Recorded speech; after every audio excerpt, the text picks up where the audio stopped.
All right, so this week we're going to take a look at two formulas. One of them is called the law of sines, which we'll do today and tomorrow. The other formula we're going to look at is the law of cosines. So basically, these two laws are used to figure out how big the angles are and how long the sides are in a triangle. And as I said, we've done that before, but in the triangles we did before, we always had a 90-degree angle. What do you call a triangle that has a 90-degree angle in it? Right angle. Yeah, right triangle. And when you have a right triangle, what side is always opposite the 90? The hypotenuse. Well, if you don't have a 90, then you don't have a hypotenuse. If you don't have a hypotenuse, then you can't do things like opposite over hypotenuse, adjacent over hypotenuse. There's no hypotenuse. So we got to use a little bit different formula to solve those kinds of triangles. So in general, you can really have two different kinds of triangles that don't have a 90. One type of triangle is an acute triangle. That means all the angles are less than 90. You could think of like an equilateral triangle. That's an example of an acute triangle. The other kind of triangle you could have is one angle bigger than 90. Could you have two angles bigger than 90? No, why not? Because all angles have to add up to 180. Right. Even though we don't have a 90 anymore, they still have to add up to 180. Yeah.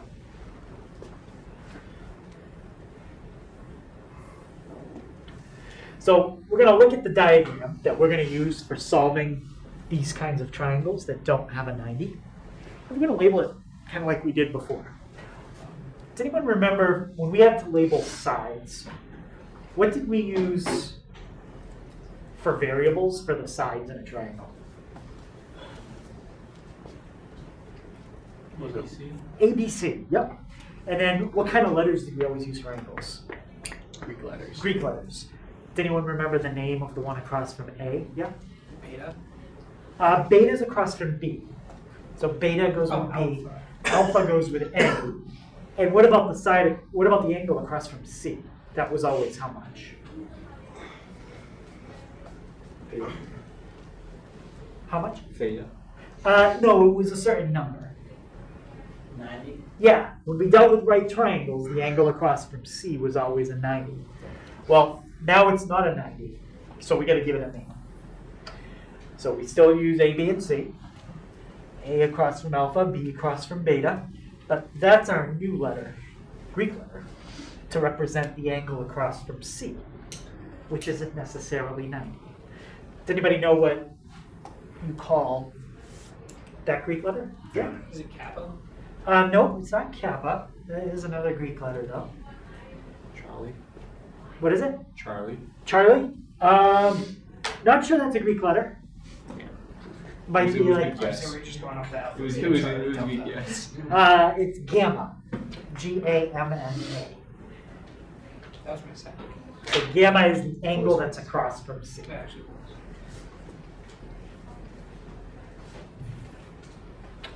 All right. So this particular law of sines, you can only use it some of the time. Okay? There's two laws: law of cosines, law of sines. Each one of them has to be used in certain situations. So I'm going to show you what you can use law of sines for. You can use law of sines to solve either one of these types of problems. Angle, side angle, or side angle. Now, the letters are there to tell you the kind of information you're being given, and the order of the letters tells you the placement. When you write A, and then an S, and then an A, and you put the S between the two A's, that means you know the side that's between the two angles. So you have an angle, and that's the side that goes between the two. Now the one next to it, it's still the same information. Two angles and a side, but the placement is different. This time, the side you know is not the one that connects the two angles. So you've got two angles. The bottom side is the one that connects them. You don't know that one. You have a different side. But either case, that's going to be a law of sines problem. And the other type of information they can give you is side-side angle. So this is a little different. Okay, this time, instead of two angles and a side, it's two sides and an angle.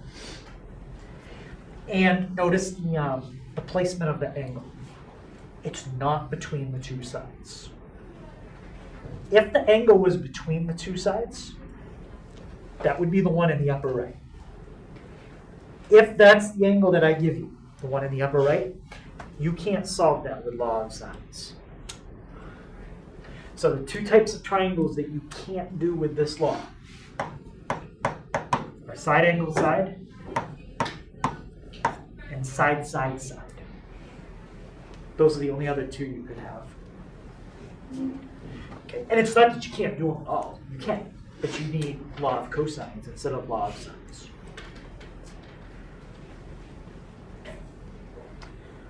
All right, so today we're going to focus on this one, that one.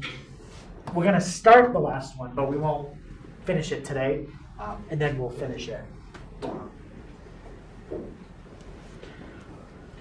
Okay, so any question on the three types of triangles that you can solve with law of sines? And notice each time, how much information am I giving you in each of those diagrams? Yeah. 3 pieces of information. I'm giving you 3 pieces of information. That's how it always works. You're always given 3, and then you have to find 3. There's no other way to do it. What else? Okay, so to solve these kinds of triangles, we're going to use the law of sines. All right, so we'll go through a little bit of an example of like how you get the law of sines, and then once we have the formula, we're not going to go through how to get it every time. We're just going to remember what it is, and it's pretty easy to remember.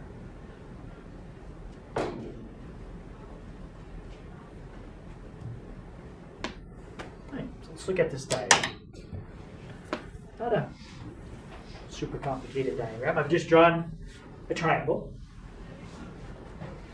I didn't label the bottom side because for what I'm going to do, I don't need it. But if you want to label the bottom side, it would be C. And what would be the angle that's across from C? 90. What is it? 90. No, Well, Gamma. are you talking about the gamma. Yeah, it would be gamma. Remember, we don't necessarily know that the angle across from C is going to be a 90 this week. In fact, most of the time it won't be. If it ever is, then you can go back and solve that problem the way we learned a couple weeks ago. Or you can use what I'm showing you this week. What we're learning this week works on anything, okay? Whether it's a 90 or not a 90. It's just if it is a 90, this is a little more complicated and you really don't need this to do 90s. All right, so what I'm going to do is draw in the height of the triangle. And I'm going to label that H. And now I've separated this into 2 right. All right, so any questions on how drawing in that vertical line separates that triangle into 2 right triangles? Yep. Now, do the 2 triangles look exactly the same? No. No. It's not like this is necessarily right in the middle of the bottom side. In fact, I think the bottom side on the right is quite a bit bigger. Okay. So notice the first thing I did there, I separated it into 2 right triangles. That kind of gives you a hint at where this law comes from. It really comes from taking your picture and breaking your triangle into 2 triangles. So what I'm about to show you with the law of sines is going to be a shortcut. If you ever forget the law of sines, you can always work around it by taking your triangle and breaking it into 2. It becomes more work. Okay, the law of sines is definitely shorter. All right, so let's look at it. All right, let's start with the left triangle. Those sides right there. I want to use this angle and a trig function. And I want to involve the h and the b in an equation. So I want to put three things in an equation. Let's start just by labeling the position. From alpha, what would be the name of side, or what would be the position of side h? That's opposite. And what's the position of side b? Hypotenuse. Hypotenuse. Which trig function has opposite over hypotenuse in it? Sine. Sine. Yep, cosine is adjacent over hypotenuse. Sine is opposite over hypotenuse. So let's write that down. Sine equals opposite over hypotenuse. Now, what I would like is to get the h by itself. So then I have a formula in this box to find the height of the triangle. How would you move the b over to the other side? Multiply by b, Yeah, both sides. just multiply both sides by b. And your formula for h would be B times the sine of b times Alpha. sine of alpha. Okay, and just for reference, I'm just going to call that box 1. So any question on how we got the height? Because we're going to do the same thing one more time. Except instead of using the left half of the picture, we're going to use the right half. So let's do that. So I'm going to find the same height one more time. Except now, I want you to use this and that. So from the perspective of beta, what position is the h in now?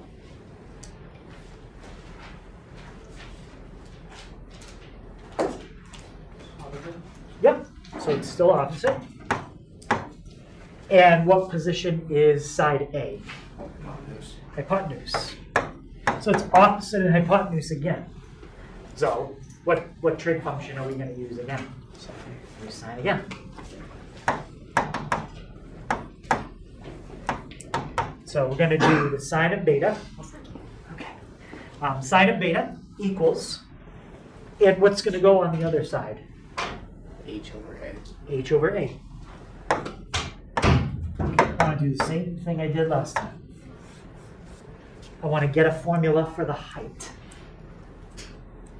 by getting h by itself. So what would we do to this to get the h alone? Multiply by A on both sides. Multiply both sides by a. Exactly. So now in this box, you've got a times the sine of beta equals the height. Okay. Again, just for reference, I'm going to call that box 2.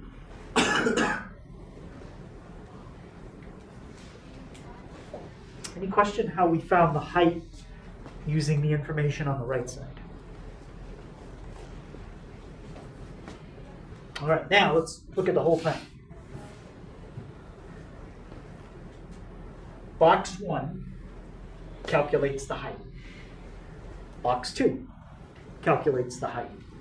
So then what do we know about box 1 and box 2? They're the same. They're the same thing. There's two different ways of doing exactly the same thing. We know that box 1 equals box 2. Let's write that down. So b sine alpha equals a sine beta.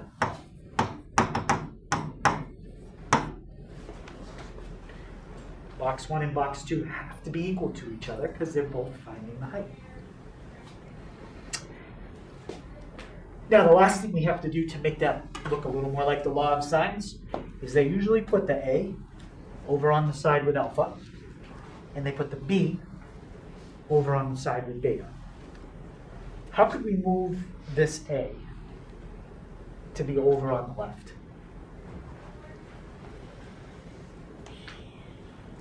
Subtract. If that was a plus sign, then yes, you could subtract a from Divide. both sides. But because it's multiplication, yep, you have to divide. And now, what if I wanted to put the b over on the right side? You would do the same thing. Yep, what would you divide by?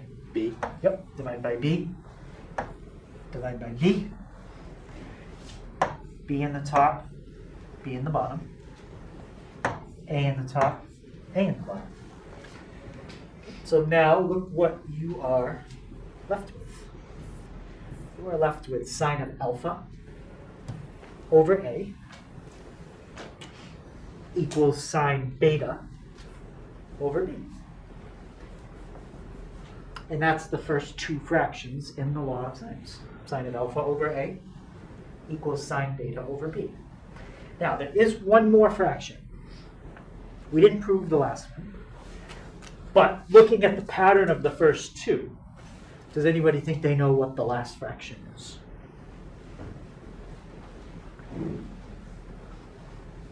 It's sine gamma over c. Sine gamma over c, exactly. And that is the law of sines.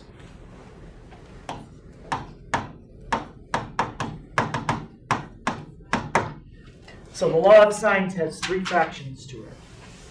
When you are using the law to solve a problem, you're only going to use two fractions at a time. Either the first two, the last two, or the first one and the last one.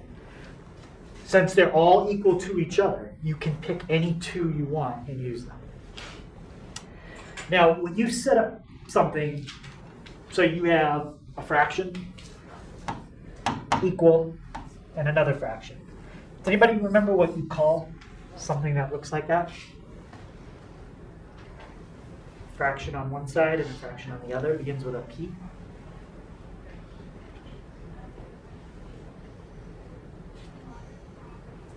Proportional. A proportion, yeah, exactly. So every law of sines problem ends up being a proportion. And how do you normally solve a proportion? There's a technique that you use. Like if you had something like 3 over 2 equals x over 5. Cross multiply. You cross multiply, yep. So all law of sines problems are proportions, and you just cross multiply to solve them. Yep.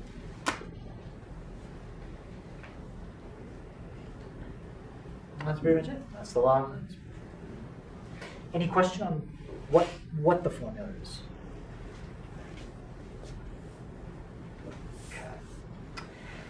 So when we solve these problems, the first thing we'll do is we'll make a sketch, just to make sure that it's one of the three types that we should be doing with law of sines, and then we'll make a table. Let's see. Thank you. The table. Let's see. The table is going to be just like what we did last time. We'll have A, B, and C on one side. Alpha, beta, gamma in the other side.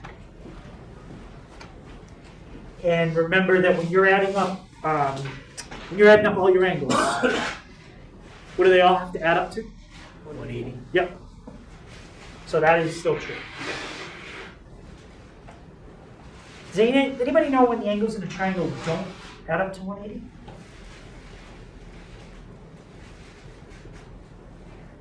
Well, if you're dealing with a flat triangle, they always do. But if you're dealing with like curved triangles, then they don't.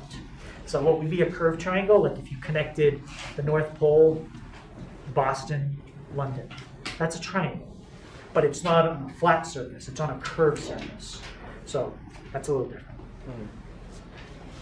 So doing trig on a curved surface, that's like a whole other thing. The kind of trig we learned is on a flat surface. That's a whole separate thing. All right, so let's try this one. So it says solve the triangle. And they give us three pieces of information. Alpha is 40, beta is 60, A is 4. So when I draw my diagram. My diagram is never to scale. Right? I don't try to make it look to scale. All I care about is A across from alpha, B across from beta, that kind of stuff. All right, so I'm going to put A over here, which means alpha has to go where? For right. Yep, lower right. So there's A and alpha. I'm going to put B at the bottom, which means where does beta go?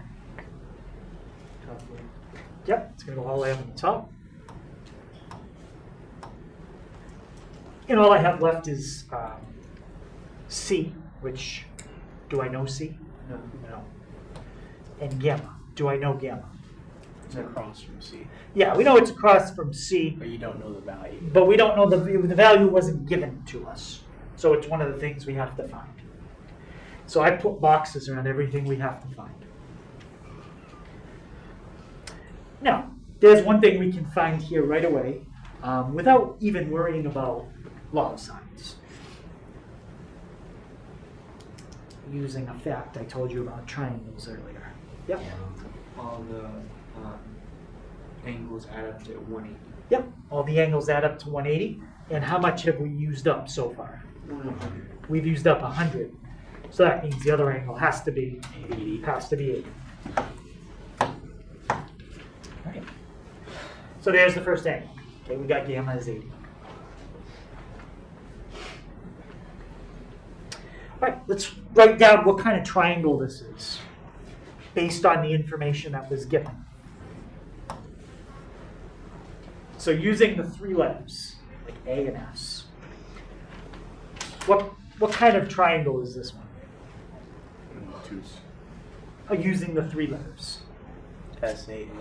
SAA, yep. So some people say SAA, some people say AAS. But the point is you have two angles and a side that doesn't connect them. Side C would be the side that connects them. We're going to do that next. All right, so regardless of which way you write the letters, is this a triangle that falls under law of science? Yes. Yeah. We go back and look. Right there. So this is law of science. Okay, so now that we know gamma, when we solved right triangles, I said to you, you want to be careful about using something you found to find something else. What did I say about that? In terms of using If it you're for wrong, then everything else could be wrong. Right. If you found something wrong and you use that to find something else, then that's going to be wrong. Unfortunately, this week, you can't avoid using the 80. You have to. The only way to get C is to use the 80 that you found. So if you get gamma wrong, you will get C wrong automatically. But you can still get B right. Okay. So now it doesn't matter which side we do next. We could do B or C. Let's do C.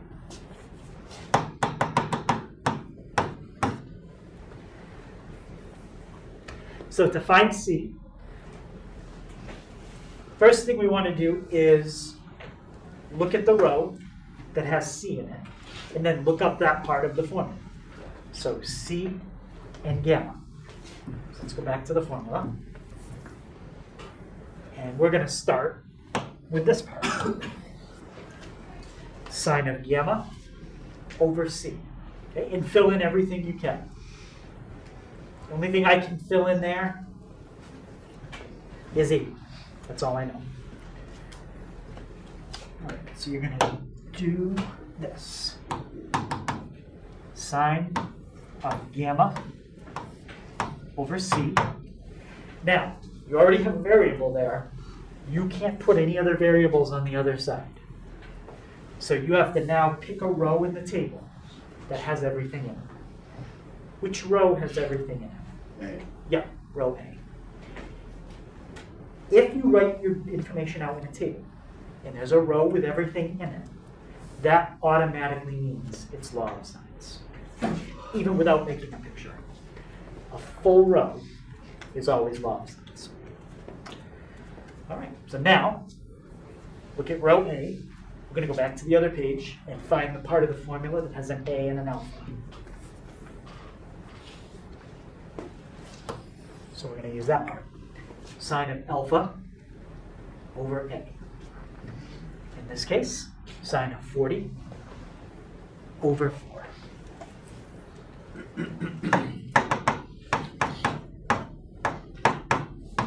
All right, and now we solve for C. Okay. How did we say, I think we mentioned it earlier, the technique you use when you're solving a proportion? Cross multiply. Yep. So we're going to cross multiply. So C times the sine of 40 is going to equal, and what's going to go on the other side? 4 times the sine of 80. Yep. 4 times the sine of 80. Now, we're not going to round any of that off. Just leave it like that. Don't do anything with a calculator yet. Okay, last step. We got to get C by itself, which means that sine 40 needs to go on the other side. How are we going to move sine 40 over to the right side? Divide it. Yep. And what are you going to divide by? Sine 40. Yep. Now don't try to simplify it or to do any tricks like 80 divided by 40 and think that that's 2, or you can't do anything like that. All you can do at this step is type it in on the calculator. Okay, so there's your answer for C. When we type that in, a couple things. First of all, should I be in degrees or radians? Degrees. Yeah. It's not that you can't do these in radians. We just, we're always going to do them in degrees. And when you round, we're going to round to 14 decimal places. What do you think? That's too much. All right, we'll do 3. Okay, let's stick with 3 decimal places. I don't think the calculator even gives you that many. So 4 sine 80 divided by sine 40. 6.128. 6.128. Yep. Sweet. And that's C. All right. Now we've got 2 out of 3 of the sides. Can I use Pythagorean theorem to get the third side? Mm-hmm. I can? No. Why? Sorry, because it's no 90. There's no 90. If you use Pythagorean theorem, you would be wrong. There's no 90. So we got to find B the same way we found C. All right, so let's set it up. Do it right over here. Find B. All right, so now we're going to use this row. So go back to the law of sines and look up the part that has a B and a beta. That's the middle part.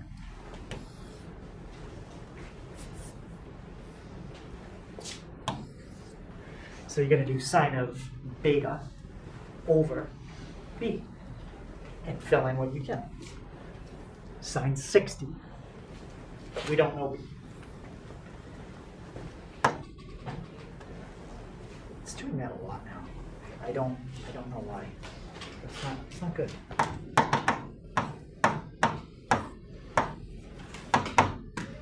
Okay, so sine 60 over B equals, and now on the other side, you have to write down a row that's full. Well, we got 2 rows that are full. Which row do you want to put on the other side? A. Yeah, I would use A. Why did you pick A? Because we already used it. Because we already used it? More simple. Yeah, there's no rounding in it. Oh, yeah, sure. It's an exact answer. We know it's right. So now look up the law of cosines that has A and alpha. So you're using this part again. Sine of alpha over A. 40 over 4.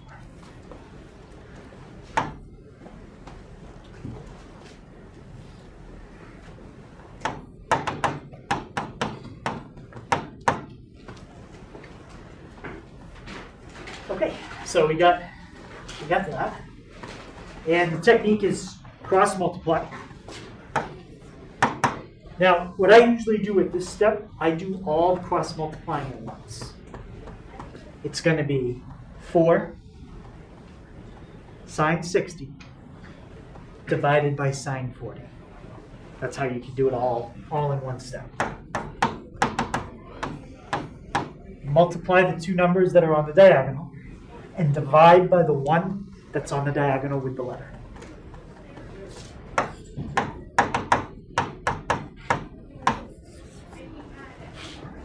So now take that in and see what you get. Do you think it should be bigger than C or smaller than C? Small. Yeah, it should be smaller. The biggest side always goes with the biggest angle. Smallest side, smallest angle. That's how it always works. Got smaller than 4. Now, if you're using a graphing calculator, you can press second, enter, and it'll bring up the last thing that you typed, because you only need to change one number. Change the 80 to a 60. Or just retype the whole thing. All right. Did anyone else get about 5.389? So you go. Perfect. Does your Hager go for my water bottle? Yeah. And that's a law of science problem. Pretty much how it goes. Any question on that? All right. So that's the angle side type. Let's look at this type. This time I already gave you the diagram. Okay. This one is not angle side. Anyone think they could tell me what type it is based on the 3 letters? Side, angle, side angle. This is angle side angle. Okay, still falls under law of sines. You've got 2 angles, you have a side. The only difference is this time the side that you know connects the 2 angles. Doesn't really change anything about how you're going to solve the problem. Right? Doesn't change anything.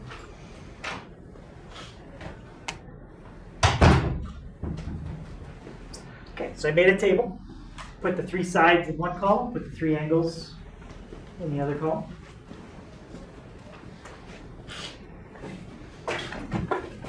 Now, I said something about the table that tells you it could be law of sines. Well, not could be, it tells you it is law of sines. What did I say has to happen in the table? Yep. You have to have a full block. Right, you've got to have a full row. Now, were we given a full row? No. Okay. Can we find something to make a full row? Yeah. Yes. So this time, we're not given a full row, but that's okay. We can find something that makes it a full row. What would you do with the 2 angles that you're given? Subtract them from 180. Subtract them from 180. What's 45 and 40 add up to? How much? 85. 85. And then subtract that from 180. 95. 95. Now do we have a full row? Yes. Yes. But this row contains something that we calculated. So this time, I mean, you have to use it. There's no other way around it. You got to use it.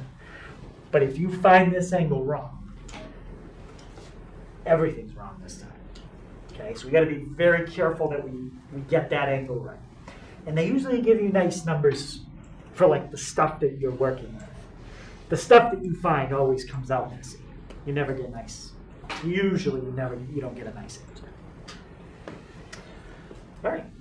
So any question how we got the 95? Okay. So now we're going to find A and B, and it doesn't matter which one we do first. So which one do you want to do first? Let's do B. B? All right. Let's find B. Sorry, Jacob, you were overruled. Dave. Or 5B. So what I always do first when I'm setting it up, I go like this. Because I know that's how it's going to look. On one side has to go the thing that you're trying to find. On the other side is going to be all the stuff that you know from the full row. So what's the full row that we've got to use, no matter what? 495. Yep. So let's fill that in on, doesn't matter. When you cross multiply, it all mixes together the same. Let's put that information on the left. So what would go on the left? 95 over 4. Sine 95 over 4. And now we're finding B. So what would go on the right? Sine 40 over B. There you go. Now, does anyone think they can tell me when you type B in, it's going to be what times what divided by what? It's going to be 4 sine 40 divided by sine 95. Yep. 2.48. Okay. And let me just show you how to type that in one more time because there's something I didn't say. When you type in 40, you need to close your parenthesis right there. Okay, if you don't close that, it will give you the wrong answer. So you're done with the 40. So close that. It's not important that you close the after the 5 because you're not typing anything else. But if you want to close it, you can. So 2.581. Anybody else get 2.581? Yep. All right. All right, so now we've got 2 out of 3 sides. Can we do Pythagorean theorem for the third side? Oh, I don't know why I keep saying yes. Why can't we? Because there's no 90 degrees. There's no 90. There's almost a 90. It's 95, so if you use Pythagorean theorem, you'll almost be right. But being almost right is still wrong. So don't use Pythagorean theorem. All right, so now we have to find A.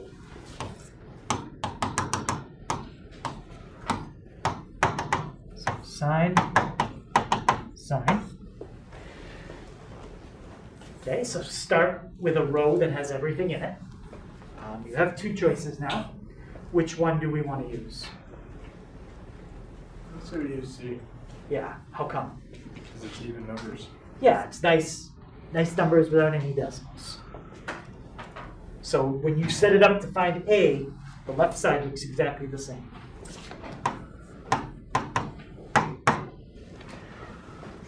Now, what's going to go on the right side if we're finding A?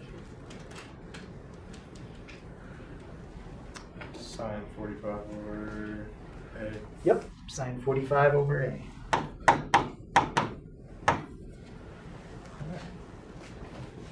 Now let's write down what A is, and then we'll type it in. Okay. So what are you going to multiply to get A?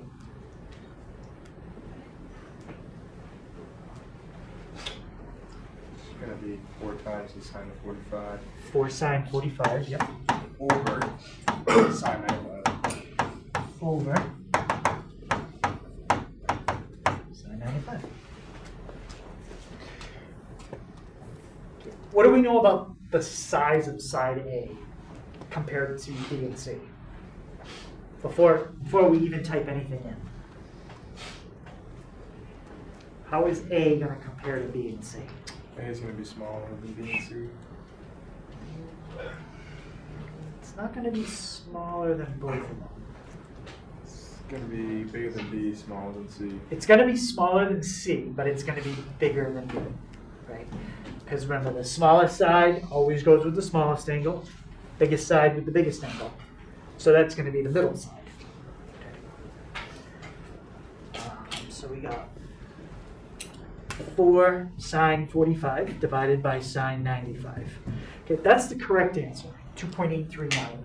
Let me show you what happens if you don't close the parenthesis. let's say you type it in,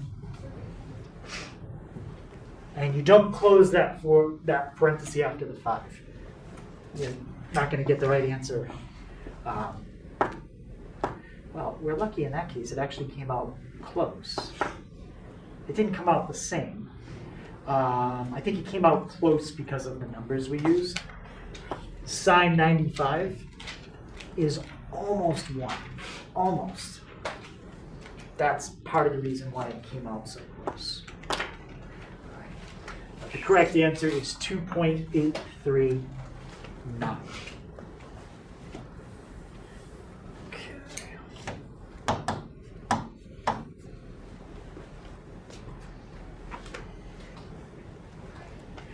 Let me show you that again, but let me use different numbers that we had before and see if we get a much different answer. All right, I don't want to do 95. All right, let's do this one. So we had that before. That was the correct answer when you close the parenthesis. And now this time, I think it's going to be quite a bit different. Yeah. So if you don't close it, it does come out different. Okay, any question on that?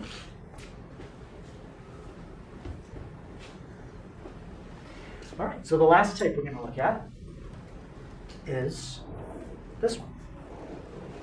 Okay, I am going to write it nice in a table. So if you want to put it like we've been in a table, you can. I just want to look at it for a second. Using the 3 letters, A and S, what kind of triangle is this? Side angle. This is side-side angle, yes. You know 2 sides and an angle, and the angle that you know is not between the 2 sides. The angle between, in this case, is gamma. You don't know that. So, side-side angle, this is the worst one. Out of all the ones we do this week, law of sines and law of cosines. And the reason this one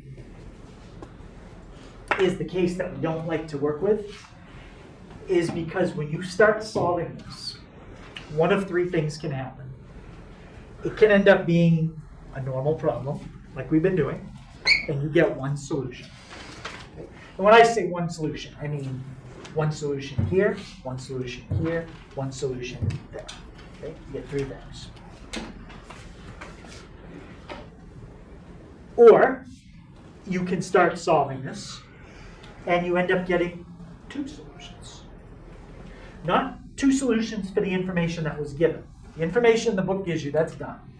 Just the boxes. You could end up with 2 numbers in this box, 2 numbers in that box, 2 numbers in that box. When you get 2 numbers in each box, it's not harder, it's longer, right? You got to end up doing the same problem twice. So like we had to do 2 calculations here, you'd have 4. Okay? You have to do it twice. And then the opposite of that, no solution. So no solution is a problem when you start solving it. You realize the information they gave you, the sides would never come together to make a triangle. It doesn't, it's impossible. And that's the quickest one. All right, so side-side angle. This is the only time you got to think about this. 1 solution, 2 solution, no solution. You never have to think about it with ASI. Never have to think about it with AAS. Just SSA. The only time. So we've got a picture. So we already know from the picture it's side-side angle. Let me tell you how you can tell from the table. First of all, what in the table tells you that that's law of sines? Full row is completed. Yeah, you've got a full row. Now the fact that you also have an empty row, and you have no way to find anything in that empty row, means that it's the case we don't want. Inside side angle, you are kind of forced to find something first. What do you think you have to find first here? Saw. Can you be more specific? C.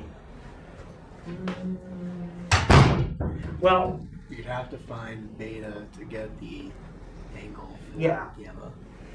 right, you have to find this first. The law of sines doesn't work with an empty row. It's useless.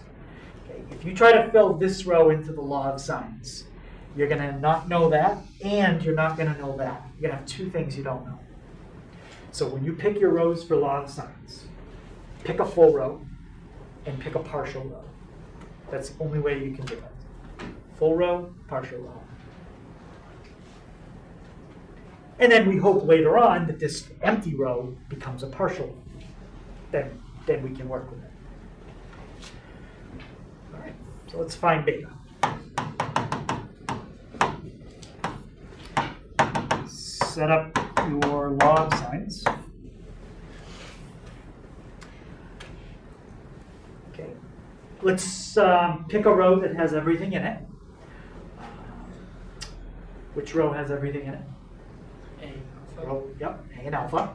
And how would you fill in the information in the top row into the left-hand side of this fraction?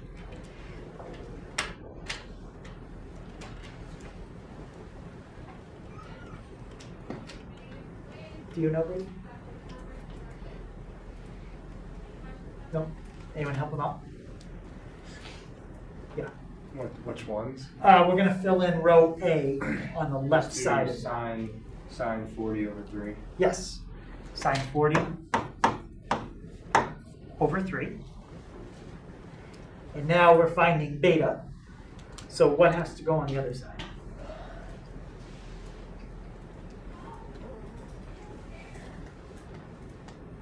Would be sine beta over 2. Sine beta over 2. What's different about that? We haven't had one like this yet. The angle isn't given in the sine. Right, the angle is what isn't given. When we've done this before, the thing that hasn't been given has always been the side in the bottom of the fraction. Every problem we've done so far, it's always been the letter in the bottom. This time it's in the top, it's the angle. So that makes it a little bit different. All right, so we want to get this by itself. You don't even really need to cross multiply to do that. You just want to get this 2 on the other side. So how would we move the 2 to the other side? Just multiply. Yep. So let's just start by multiplying by 2 and write down what we have now. 2 sine 40 divided by 3 equals the sine of beta. Okay, what are we trying to find here? Beta. We're trying to find beta. What's preventing beta from being by itself? I'm going to divide this out. The sine. So we have to get rid of the sine. How do you get rid of sine? Cosine. Oh wait, secant. No, hold on. No. Give me a second. I'm trying to think. Cosecant. Ah, What's the question again? How do we get rid of sine? How do we get rid of regular sine? Yeah, Inverse. inverse sine. oh man. So we talked about that the week before we did graphing. So remember, the correct word here is, correct verb is take. There's no multiplication happening when you do this step. You are taking the inverse sine of everything that's on the right and the inverse sine of everything that's on the left. So we're going to fill everything that's in those parentheses into the inverse sine function. Now, on the right, what's going to happen? It's going to cancel out. It's Yeah. going to be beta. Inverse sine and regular sine are gone. Now, we're going to type that in. Okay. Inverse sine of 2 sine 40 divided by 3.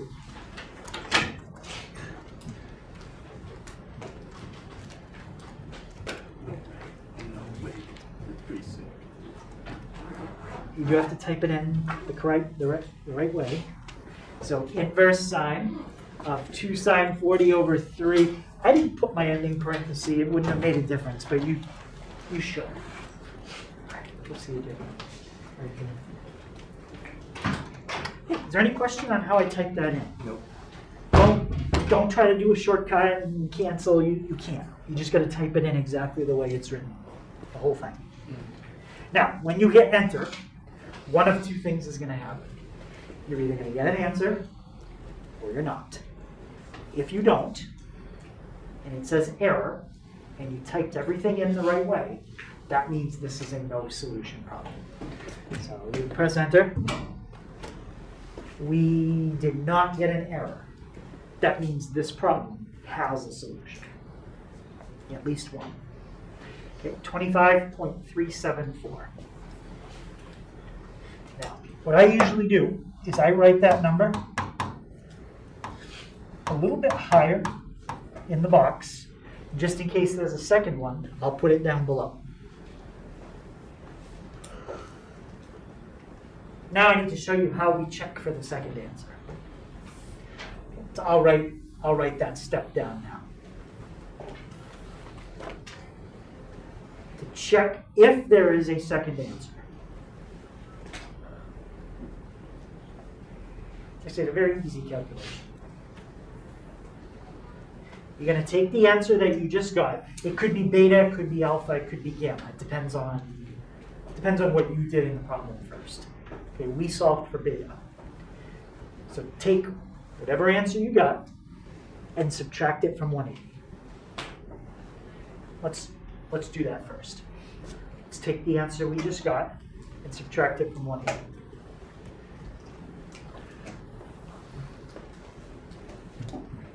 What did we get? 25. 25.374. Okay, just hang on to that number for a second. 154,626. Let's subtract our answer from 180. Now what we have to do is see if it's possible to fit that number that we just got, 154.626, and the angle they gave me to start the problem in the same triangle. If this angle is small enough to fit with the angle they started me off in the problem with, then we have to write it down as a second answer. If it's too big, then we can ignore it. Okay, so if there's a second answer to this problem, it's 154.626. I need to go back up. I don't remember what the given angle was. What was the angle they gave me to start this problem? How much? 40. They gave me 40. Can you fit 154 degrees and 40 degrees in the same triangle? No, No, why not? because it's over 180. It's over 180. Yep. This time, this answer is too big. It doesn't fit. Right? It would have had to have been smaller. Like if it came out to 130, I'd say, yeah, that's good. That would fit. Then we had a 40, 130. That only adds up to 170. Okay, so in our case, just kind of summarizing what we just did, if there is a second answer, it's going to be 154.626. But we were given a 40 to start.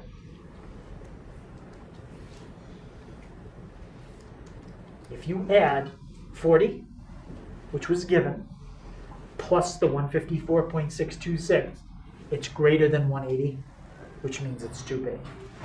That means you can forget about the 154.626.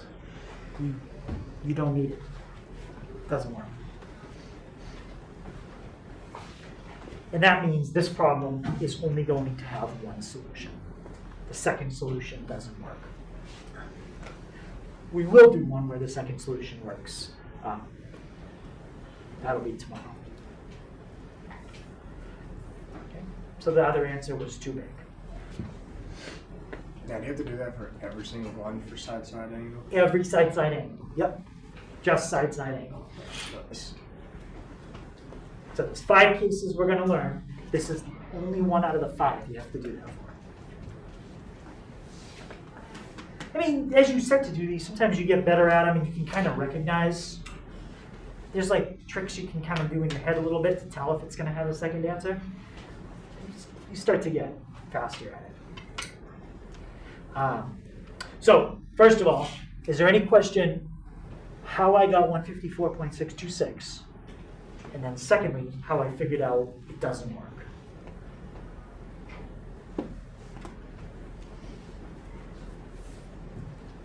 Okay, now once we know that, we finish this problem just like the first 2. Okay, it's going to be just like those. Does everybody have what they need there? Okay. So now we've got alpha, we've got beta. What can we get next? C. Gamma. No, we can't get C. We need gamma. We can get gamma, yes. How are we going to get gamma? Add alpha and beta together and subtract that. Yep, and what's alpha plus beta added together equal?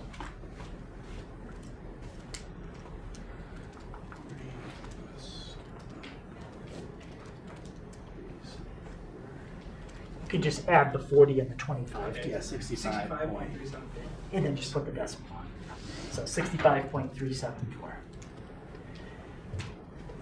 So when you subtract that, you get 114.626.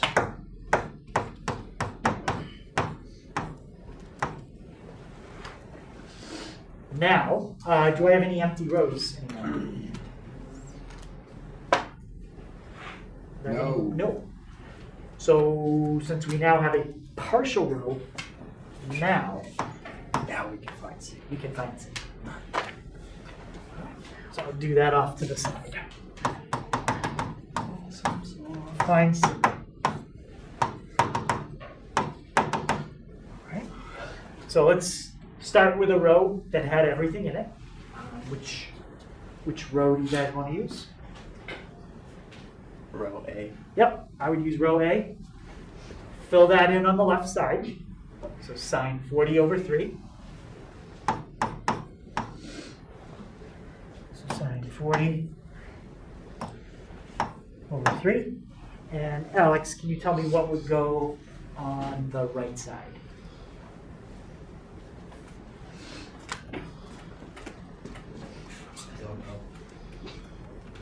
Alex, can you help out? 25 or sine of 25.374 over 2. Well, that wouldn't leave us with any letters in our final problem. Oh, it's fine. C.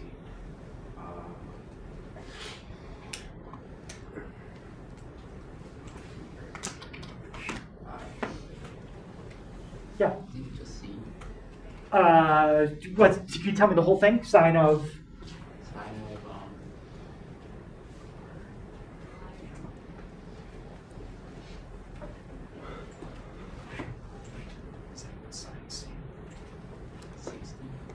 Um, 114.626. 114.626. And then what do we divide by? C. C. Any questions on that? Okay. How about Lily Rose? What do we do now to get C by itself? Divide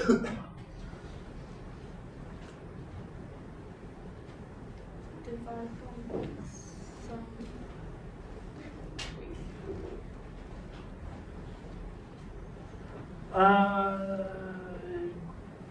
We're not going to divide by sign yet. There's the name for the thing that we do at this step. because this is a proportion.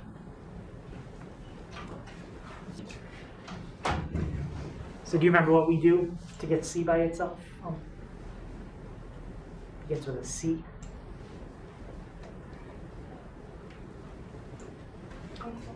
Cross multiply. Yep. So cross multiply.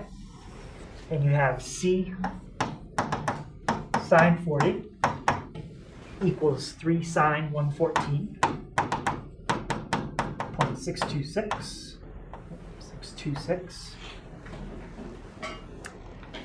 And how about, and how are we going to get C by itself there?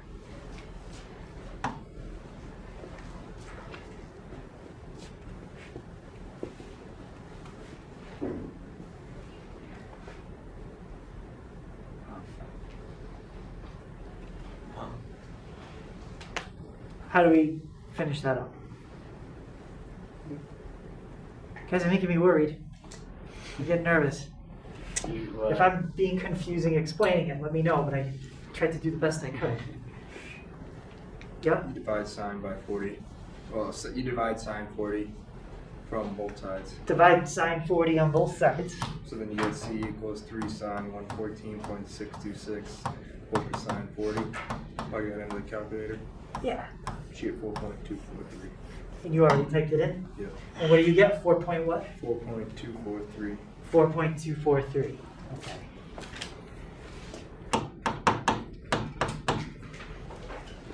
So it's pretty much the same process every time you're cross multiplying. So if, unfortunately, if it confuses you on like one part, it's the same thing every time. So it never changes. So we need to clear up confusion. Okay. So this is all law of sines. I think the last one is the side-side angle case. But it's 9 to 13, 17 to 21, and 25.